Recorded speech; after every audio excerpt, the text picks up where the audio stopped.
Welcome back to another episode of the Boys on the Bench podcast. We are your host. I am DJ Riley, and alongside me, as always, is my brother Dalton Riley and lifelong friend Nathan Eastwood.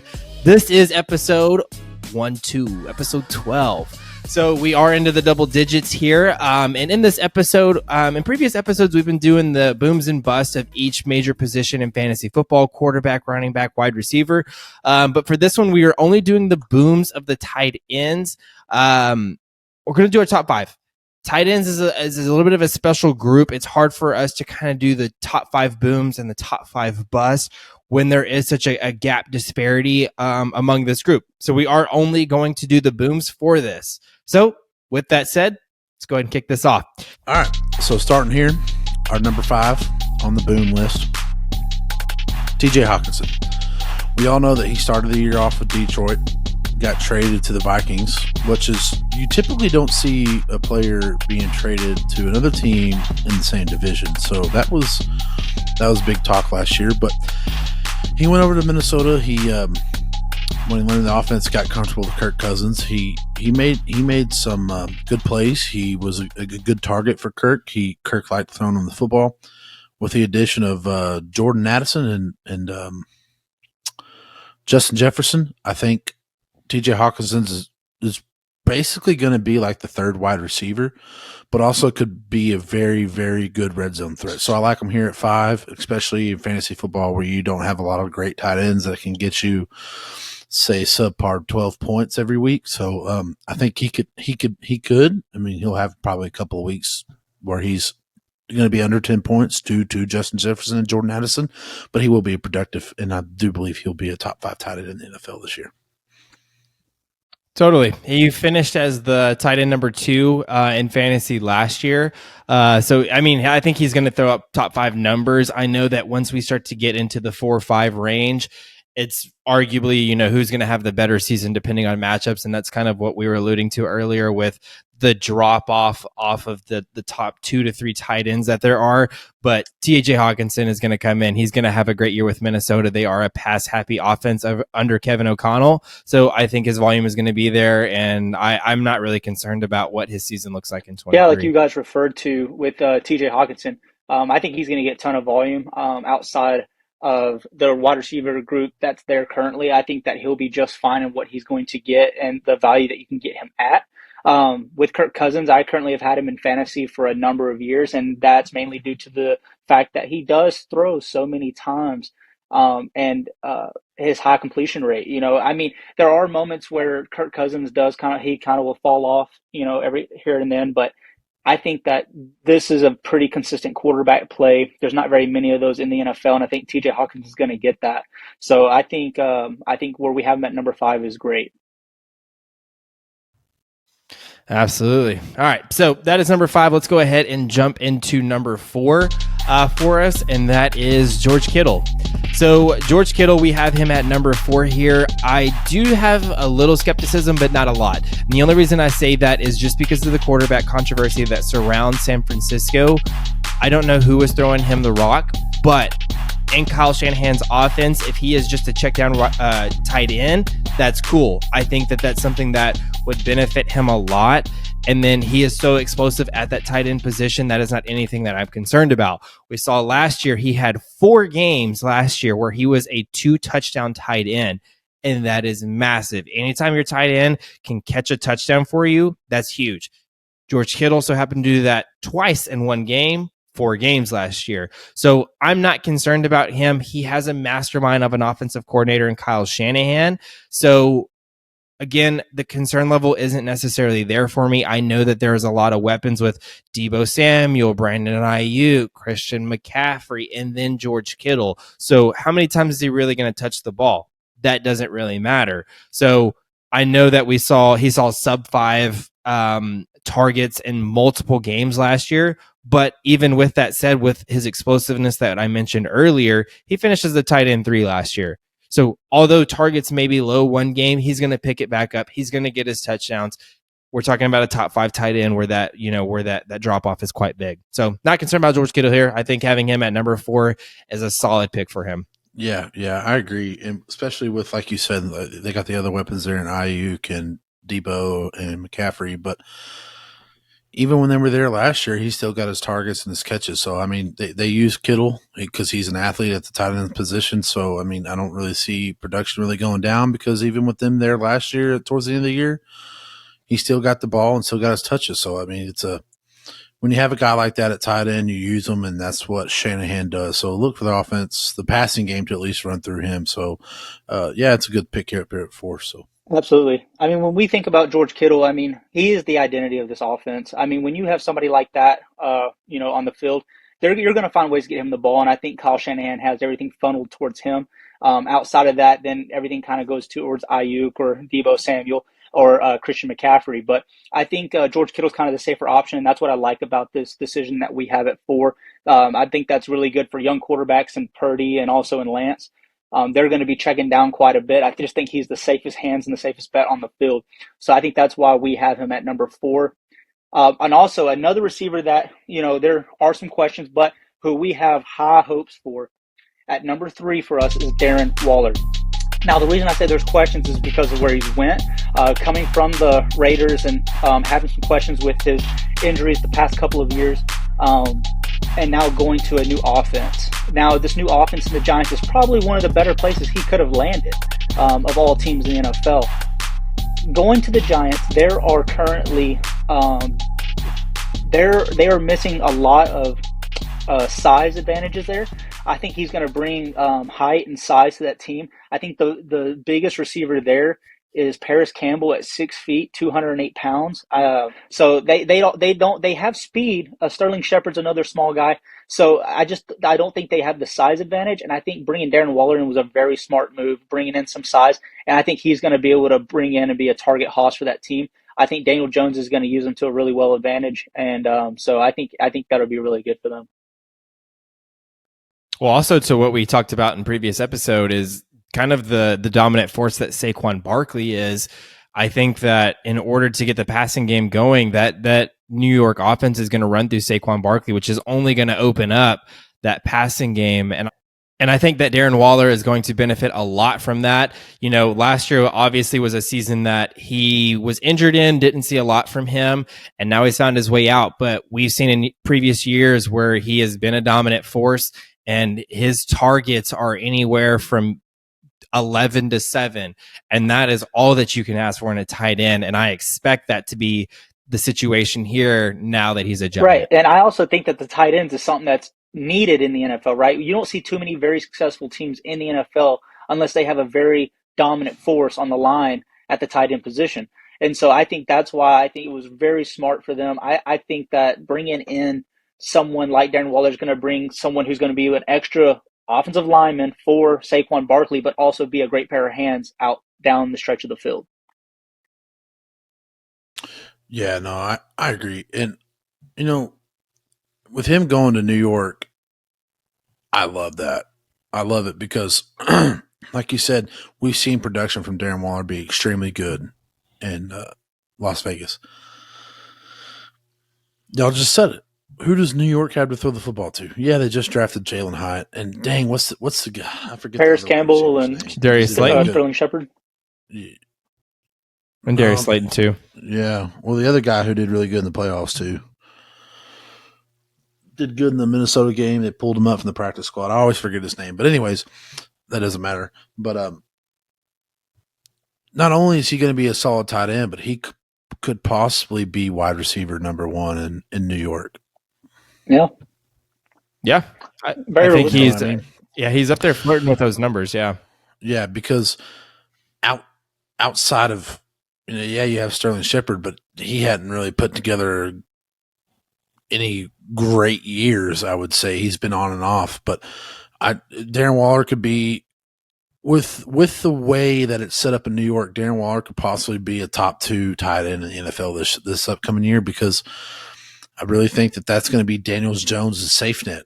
Look at it kind of like Patrick Mahomes and Travis Kelce. I could possibly see it going the same way here with Daniel Jones and Darren Waller. So I'm excited. I would definitely have him, pick him up. I have him in my dynasty league.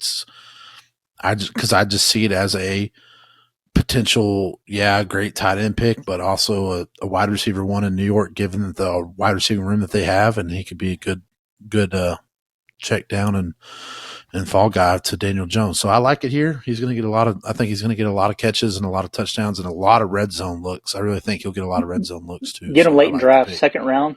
He'll be there. Second, third round.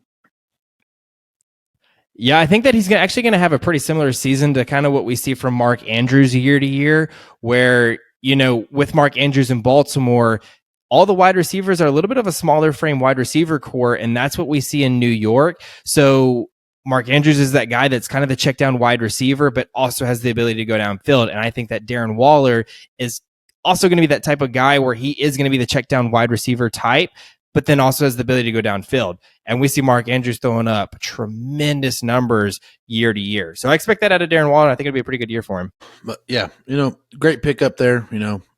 I like it. But moving on, number 2, the guy that DJ just mentioned to Darren Waller about was Mark Andrews. And great tight end, like you said, because dependable, big target. Lamar Jackson loves to throw the football to Mark Andrews. That's his favorite target, guys. I don't care who you bring in to be a wide receiver in Baltimore. Lamar Jackson loves throwing the football to Mark Andrews. There's been times where we see Mark Andrews triple covered, and Lamar Jackson will still throw him the football. He's that good of a tight end. Hurts my soul they played at Oklahoma, but hey, you know what? He's in the NFL now. We can move past that. He's a good tight end. He's going to get catches. He's going to get targets. He's a great red zone target too. Lamar Jackson threw him the ball, I would say at least once or twice every game they were in the red zone. He probably threw Mark Andrews the ball, and I'm pretty sure that's accurate if I remembered that stat correctly. But yeah, it's a great pickup here. So he's going to get his catches. He could possibly get you a touchdown a game. Maybe that's a high ask for a tight end, but the possibility is there because of how much Lamar Jackson likes to throw in the football, especially in the red zone. Yeah, absolutely. Mark Andrews is definitely a safer bet for this, but not only is he a safe bet, but it's a good bet. He's going to be consistent day in and day out on a weekly basis, and I think that taking him number 2, I think he's almost neck and neck with who we have number 1. I think that he is a surefire tight end number 1. He is going to be Lamar Jackson's number 1 target, and I think he's going to average at least 10 targets a game. Whether he catches those or not is going to be kind of his floor, but I think it's the opportunities that we like. It's the volume that we want to see, especially at the tight end position. And Mark Andrews has all the volume there in Baltimore. So. Well, yeah, and you mentioned, sorry, real quick, DJ. But if that wide receiving room can stay healthy, you have Zay Flowers, you just drafted him. Rashad Bateman, you drafted him 2 years ago. And now you picked up OBJ. OBJ is not the same OBJ he was when he was in New York. We all agree on that. But he can be somewhat productive. He can probably, But if Rashad Bateman can stay healthy and get a full year under his belt, that's just only going to make it better for Mark Andrews, right? Because, last year, that's all he threw the ball to was Mark Andrews, sometimes Isaiah Lively, and then Devin Duvernay. Now you bring in OBJ, Rashad Bateman's healthy. You drafted Zay Flowers. You can't triple cover and double cover Mark Andrews anymore. You can't do that. And when he's in one-on-one coverage, he's usually open 99% of the time. So it's just going to get better for him. Exactly. And out of everyone that you mentioned, although we haven't seen Zay Flowers had a very productive career at Boston College. I think that even with that, Mark Andrews is still the most dependable guy that's going to be a receiver type in that Baltimore offense. Now, looking at how he performed last year, he finished fantasy as the number 4 tight end in all of fantasy. Now, I think that that's not because of his targets or his receptions or his yardage. That is due to his touchdowns. Last year, he only had 5 touchdowns, and he caught his last touchdown in week 6. After week 6, we didn't catch another touchdown. This was the lowest amount of touchdowns that he's seen since his rookie season in 2018. So even with only... Did Bateman get hurt though, week 6? I'm not sure what the timeline was around Bateman, but it was somewhere around that timeline that Bateman got hurt. Yeah. That's what I thought. Yeah. Well, yeah. Sorry so for cutting you off. and that's what I was saying though, is like his number wise, it's only going to increase more and more. And yes, it depends on touchdowns, but that's a lot of the fantasy players that we're talking about. Everything depends on their touchdowns and targets. Mark Andrews' targets, receptions, and yardages has remained consistent from the time that he's entered the league. This year in touchdowns has been the lowest dip that we've seen. And I don't expect that dip to stay long, especially since Lamar Jackson is coming back as the quarterback for Baltimore. But anyways, that leads us into the number one boom for us, and I think it's pretty unanimous. I think everybody can agree on who this is, and that has been the staple in the Kansas City Chiefs offense, and that is Travis Kelce himself. He is someone that has been very dependable. He's someone that you see kind of having an ADP sometimes of in the second round, whether it's a 10-man league or a 12-man league. And we said this in previous episodes, he was the most consistent player in championship teams last year.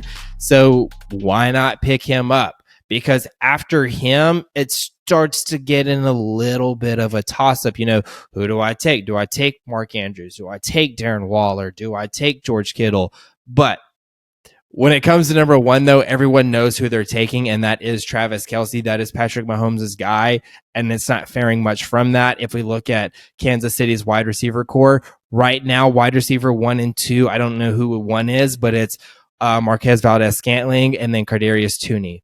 So I think it's safe to say that Travis Kelce is the number one pass catcher in that offense.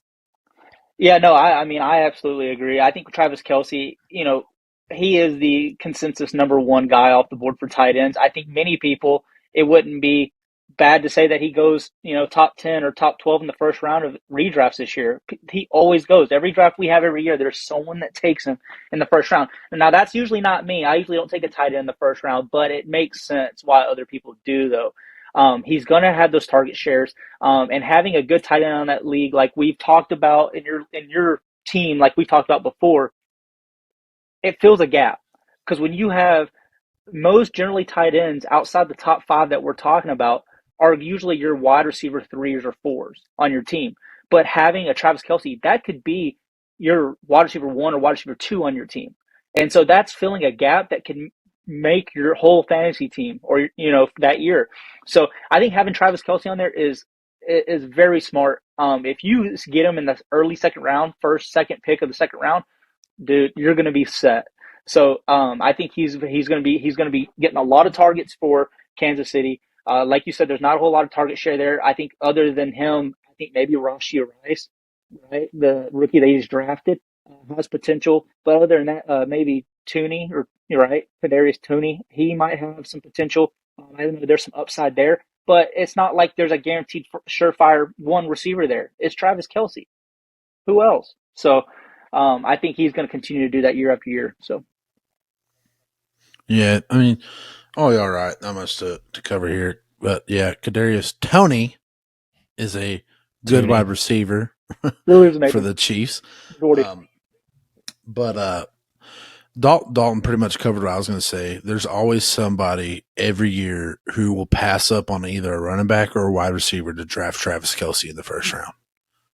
And that's because no matter who's a wide receiver there, he's going to get his targets. That's Patrick Mahomes' favorite person to throw the football to. Even when Tyreek Hill was there, it was still Travis Kelce. So, you could bring in anybody. You can bring in anybody, and it's still going to be Travis Kelce because he's reliable. They have a pretty good bond and friendship. So, I mean, that's Patrick Mahomes' guy. So, if you're going to be if a tight end hadn't gone off in your board and you're about to pick one, just take Travis Kelce, because he is tight end 1 in Kansas City, but he's wide receiver 1 too. So you're not going to go wrong with it. But so with Travis Kelce being at number 1, that pretty much covers our top 5 booms at tight ends. So moving forward and moving on, we have a couple honorable mentions here, and these are guys that we thought could potentially be in the top 5, but just the other guys were better and more consistent. But these are guys that, if you're in a 10, 12-man league, kind of look at if you want to pick up that extra wide receiver. But going first, One of our honorable mentions is Evan Ingram. So Evan Ingram was drafted by the Giants, wasn't super productive there. They drafted him because he was kind of like a Kyle Pitts. They thought it was going to be like Kyle Pitts, where he's basically a wide receiver but plays tight end because he's tall but fast like a wide receiver. So didn't really do well in New York. Didn't really have much of an upside there. Went on to Jacksonville with Doug Peterson, and Trevor Lawrence likes to throw him the football. I think he's a good addition. He's going to do well. He's going to get targets. He's going to get catches. They like to throw him the football. Calvin Ridley is coming back, but Doug Peterson uses Evan Ingram very well, kind of like he used Zach Ertz when they were on their Super Bowl run. So look for him to be productive. He won't be as productive as our other guys that we have in the top 5, but he will be a consistent tight end for you in fantasy football this year. So I like it. I agree. Also, another guy that we have on our honorable mentions is Kyle Pitts. So I know a lot of people, in his first year, he ended up being one of the first tight ends in the past 50 seasons to have 1,000 yards receiving as a rookie. Guys, that's amazing. And the thing is that didn't surprise a whole lot of people because of, his metrics and what he showed at the combine and in college. And so we all were aware of that. He's a very high generational talent. Now, last year, it was very disappointing. He ended up finishing the season with 28 catches, 356 yards, and 2 touchdowns. Now, that's mainly due to the fact that he missed the last 6 games of the season due to an MCL, a torn MCL, and having to have that repaired. Now, I'm not concerned with this. I think that, being who he is at 6'6" and 250 pounds, I think, and also running a sub 4.5, I think it's a low 4.4. Dude's fast. He's a freak of nature. And I think they're going to be able to get out there and they're going to be able to get him the football. I think that he has a true upside of being a top 5 tight end in the league. I think it's not crazy to say that he will be easily a top 10 tight end in the league, but I think he should be in the talks for top 5. And so I'm excited to see him show his true second year potential. I think he missed out on that second year breakout, and I think he'll get that in his third year for sure. So absolutely. Pretty good honorable mentions. For me, though, I am technically supposed to talk about Dallas Goedert. Don't know that I necessarily will, though. I think Dallas Goedert, I'll touch very quickly on him. I think he's a solid option for Philadelphia, but I'm going to go ahead and dive into my honorable mention, and that's Irv Smith Jr. out of Cincinnati. And the reason that I'm choosing to talk about him right now is just because I think that this is the year that we see his career really start to take off. He has been in the league for 4 years now, and he's only 24 years old. He is a very young tight end, and I think that he is going to have a very good career if he can find some sort of health. He is now entering a Cincinnati Bengals system where they are pass happy, and I think that that's something that he's going to benefit from. I know he was with Minnesota, who was also kind of pass happy towards the back end of his career, but obviously, injuries came over him.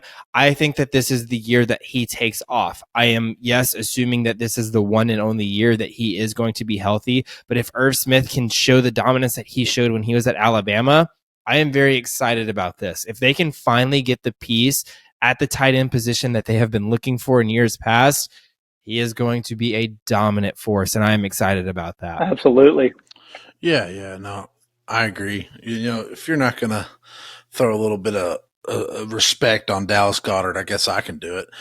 If he didn't get hurt last year, all right, Jalen Hurts would have had 3 people over 1,000 yards receiving.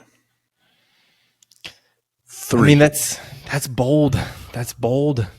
Yeah, but he's good. I mean, they traded Zach Ertz away, who was still doing super productive things for the Eagles, because Dallas Goedert's a dude. If that doesn't go to show you how good Jalen Hurts is doing too for that team. I mean, having 3 different receivers in that team to reach 1,000 yards receiving in a single season, guys, that's astronomical, dude.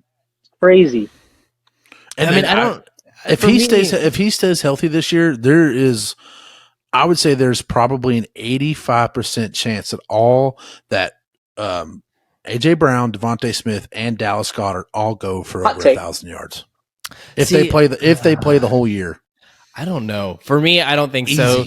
I don't think so. Just because looking at Dallas Goedert summary last year, out of 9 games that he played last year, he only topped 100 yards in one of those 9 games. So I don't think you have to hit 100 yards you don't have to even get close to 100 yards necessarily to top 1,000 yards for a season in the NFL. But I don't know. I think he's a solid tight end, and he's been proven to be a red zone threat. But A.J. Brown, Devontae Smith, Quez Watkins, there's plenty of other guys that I think are going to limit him from getting to 1,000 yards. So I think the 1,000-yard take for me is hard to get behind. But Dallas Goedert, arguably being a top 5 tight end, is arguably a very good take for me. Put some respect on that man. I am. I'm saying he's the top 5 tight end. I just don't think he's going to hit 1,000 yards. I don't think Goddard's going to win you fantasy games week after week just in his position alone, but I think he's going to give you the consistency you need to know that, like, hey, I'm going to stay in this game. I'm going to stay in this fantasy-wise, So I think that having him as a tight end 2 on your team, like, if he's backing you up, that's a hell of a backup, dude, for, like, bye week purposes and stuff. But I don't think he'll ever be that. I think he'll be your tight end 1 for most teams. But if you went tight end heavy and got him as your backup, especially in dynasty purposes, you're set at the tight end position for a little while. Yeah. I mean, even if you have a heavy flex, I think he's a good option. But anyways, that concludes our list. We kind of had an honorable to an honorable mention in Dallas Goedert, or maybe even Irv Smith. I don't really know. But anyways, those are our 5 booms for this year, and then our 3 to 4 honorable mentions. So if y'all have made it to this part of the episode, I know it was a little bit of a shorter episode, but thank y'all so much for the listen. Those are our tied in booms. And just like previous episodes, we have now broken down every position group other than maybe kickers and defenses and everything else. But that leads us into the final segment of our episode. And as always, we will conclude our episodes with a segment called Binge Banter. Okay, let's go. And if this is your first episode, I will just explain it. So Binge Banter is just a trivia style game where me and Dalton will work together to defeat the dealer, which is Nathan. We'll get a hint if we ask for a hint. If we don't, and we just kind of rattle them off, then we don't get a hint. So we'll make sure that we ask for a hint today, Dalton, and we'll try to get on top of this. Are y'all ready for this? All right. Question number 1. Who is credited with coining the term Super Bowl? All right, hold on. We got a hint. Let's see. I feel like it has to be a coach. Or is it an owner?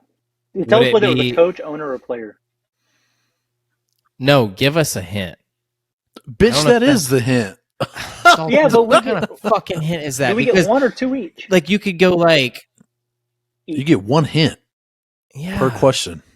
Gosh damn it, Dalton. Because if he's a player, he could also be a coach, All right, just give us a hint. Whatever it is, you can give Dalton's. It was an owner. Okay, so that's not that's not a bad hint. In the AFC. All right. Super Bowl. But it had to have been the Super Bowl era, so this is like freaking Vince Lombardi type. Is it that long ago? I mean, if he came up with the term Super Bowl, yeah, probably. All right, I'm going Vince Lombardi. Was he an owner? I don't know. Probably not. But Green Bay, like, nobody owns the Packers. Exactly. Nobody owns the Packers. Exactly. The city of Green Bay owns the Packers. That almost sounds like a hint right there. Like, was he an owner? So I don't know if that was the answer. All right, I'm locking in Vince Lombardi. Dalton, who you got? Can you name owners back in the freaking 20s? Good luck, buddy. Dude, I have no idea. Harrison Ford. Yes, the actor. Had to have owned a team in his, early teens. Yeah. Dude, I mean, how long ago was Robert Kraft for the Patriots? I doubt it, too. I don't know if it was. I don't think he was even he was probably being born. Yeah, Robert Kraft is an old grumpy bastard, though. Dude, I don't know owners like that all the way back then. All right. Hell no. Lock one in. I mean, the first one's coming to my head, Robert Kraft. That's not it. So DJ, let's see what we got. Vince Lombardi. All The right. correct answer is Lamar Hunt. Who the hell The is that? backup? This is the guy who Lamar Hunt. No, he's the guy who owned the Chiefs. Beats me. Well, Green Bay beat y'all Super Bowl I. All right. Question number 2. What are the 4 teams that have never been to the Super Bowl? Ooh. Oh. Can we bargain and say if we can name 2 out of the 4 teams? No, the question says 4. Detroit Lions. The Browns, right? The Browns have never been. Is that right? That's 2. Man. You have 2 out of the 4 right now.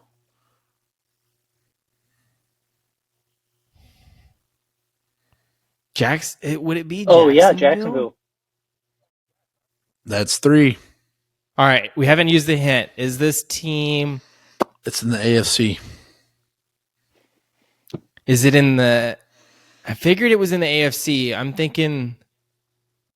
Oh, is it the Chargers? No. Thinking it's more of like the. Honestly, I feel like the Texans would be my next. Oh, that's good. Oh, no. Ding, Hold ding, on. ding, ding. Oh, are you serious? The Texans? That's wild. The Texans. Those are the 4 teams. I was about to say, I had a feeling. So that means 2 out of the 4 teams are in the AFC South. Man, Texans aren't going this year. I'll tell you that much. So they ain't going anytime soon. All right. Question number 3. This one's for the win, boys. This one is for the win for us. This is for the win for y'all. Name the 4 quarterbacks that have beaten all 32 teams. So, who the 4 heck? quarterbacks. Tom Brady. I know Tom Brady amassed that.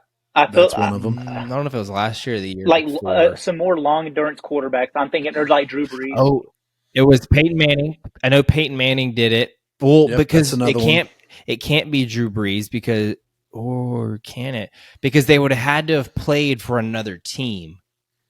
So was Drew Brees all New Orleans? He also played for the Chargers. Because he couldn't have beat New Orleans. Yeah, he did. He did early on. Okay, so wait, we have Tom Brady, Peyton Manning, so we have Phillip Rivers. 2. You got Phillip Rivers 2 played out of for the 2 4. teams. Both in the AFC, though.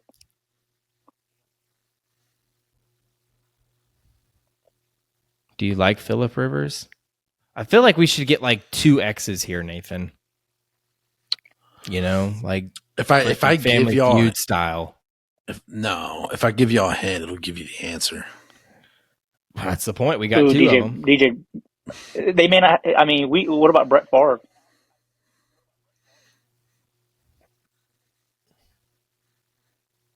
He could have. All right, Nathan, do you have any hints for us before we make our last 2 guesses? Give us one that doesn't only hint to one, but it has to give us a hint for both. One of them played only for 2 teams. 2 teams. And the other one played for, I believe, 3 teams. So yeah, maybe 3 teams. Maybe Brett Favre. The 3 teams might. The 3 teams might be. Brett Favre. Brett Favre didn't play for 2. Brett Favre was Falcons. Green Bay, Jets, Minnesota. No, What? Minnesota. Oh, he also did play for the Falcons. Frick frack. 14. Okay. I was about to say. That's not fair. I thought it was 3. I forgot about the Falcons, too. That's not fair. All right. It's a Brett Favre. And then this other dude. So y'all have Brady. Y'all have Brady off the list. Brett Favre and Peyton Manning. So there's one left. Okay, DJ. So let's figure this out. So you've got you. Wait, Nathan. What did you just say? He played for 2 teams. And that's all you said? I thought you said something else. Played for So who? I'm thinking. Oh, my bad. Okay. I can't tell you who he played for. Get out of here. I was shooting for the stars. Dude, all right. I'm thinking like, so we've already named like Drew Brees, right? Phillip Rivers, and maybe Matt Ryan. Those are 3 long tenured quarterbacks.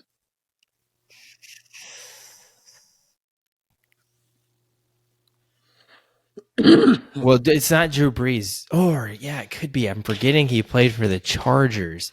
But did he play the Saints in his career? I think that Phillip... Oh, I don't know. All right. Well, this is where we can get our X's apiece because I have a better... Oh, yeah, you can. Yeah. Yeah, because we haven't missed one yet.